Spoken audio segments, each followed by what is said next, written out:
خندا ډېرې روغتیایي ګټې لري. لومړی رواني روغتیا.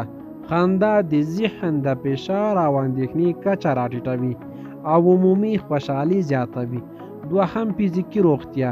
خندا د بدن معافیتي سیستم پیاوړی کوي او د زړه روغتیا ته هم ګټه لري. دریم د درد کمول. خندا د اندورفین په نوم کیمیاوي مواد په بدن کې خوشې کوي چې د طبیعي درد د کمولو سبب ګرځي. څلورم عضلاتي آرامښت. خندا عضلات آراموي او بدن ته آرامتیا او سکون ورکوي. پنځم خندا مو په ښکلا کې مهم رول لري. مسکی کېدل مو ښکلا او جذابتیا څو چنده زیاتوي. په پښتو کې متل دی هره مینه او سوله په خندا پیلېږي. او شپږم ټولنیزې اړیکې. خندا د خلکو ترمنځ اړیکې ټینګوي، لرېوالی یې له منځه وړي او د ټولنیز ملاتړ سیستم پیاوړی کوي. خندا وړیا ده نو وخاندئ، مسکی شئ ترڅو نړۍ وخاندي.